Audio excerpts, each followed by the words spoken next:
Bangladesh football team, অন্যদিকে রয়েছে 136 নম্বর অবস্থানে থাকা ইন্ডিয়া ফুটবল টিম। কিন্তু আপনি কি জানেন বর্তমান সময়ে এই দুই দেশের মধ্যে কে সবচেয়ে বেশি ভালো ফুটবল খেলে? কেউ বলে বাংলাদেশ বর্তমানে ভালো ফুটবল খেলে, আবার কেউ কেউ বলে ইন্ডিয়া বাংলাদেশের চাইতেও অনেক বেশি ভালো ফুটবল খেলে। কারণ ইন্ডিয়া বাংলাদেশের চাইতে ফিফা র্যাঙ্কিং এ 47 ধাপ এগিয়ে রয়েছে। কিন্তু সত্যি কি ইন্ডিয়া বাংলাদেশের চাইতেও ভালো ফুটবল খেলে? তা জানতে হলে আজকের ভিডিওটি না টেনে সম্পূর্ণ দেখতে থাকুন। আজকের ভিডিওতে আমরা দেখতে চলেছি বাংলাদেশ এবং ভারত এই দুই দেশের মাঝে ফুটবলে বর্তমানে কে সবচেয়ে শক্তিশালী। কিছুদিন আগেও বাংলাদেশের চাইতে ভারত ফুটবল টিমের অবস্থা এতটাই শক্তিশালী ছিল যে বরাবরের মতোই ভারত বাংলাদেশকে হারিয়ে দিত।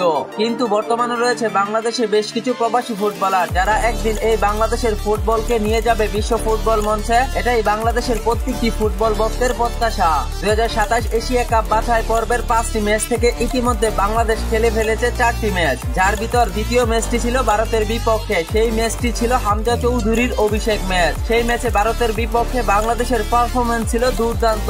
যদিও সেই ম্যাচটি কোনো গোল হয়নি, তবুও দীর্ঘদিন পর বাংলাদেশের সাথে ম্যাচটি ড্র করে ভারত। তবে এবার বাংলাদেশের বিপক্ষে ম্যাচ খেলার আগে ভারত নিয়ে এসেছে এক নতুন চমক। দর্শক, বলছিলাম অস্ট্রেলিয়া জাতীয় ফুটবল দলে খেলা প্রবাসী ফুটবলারকে নিয়ে এসেছে ইন্ডিয়া ফুটবল ফেডারেশন। তাহলে কি এবার বাংলাদেশের চাইতেও শক্তিশালী ফুটবল টিম নিয়ে বাংলাদেশের বিপক্ষে মাঠে নামবে ভারত, নাকি ভারতকে হারিয়ে নতুন এক ইতিহাস গড়বে বাংলাদেশ? এই বিষয়ে আপনি কি মনে করেন অবশ্যই কমেন্টে জানিয়ে রাখুন। 2027 এশিয়া কাপ বাছাই পর্বে 5টি ম্যাচ থেকে ইতিমধ্যে 4টি ম্যাচ খেলে ফেলেছে বাংলাদেশ।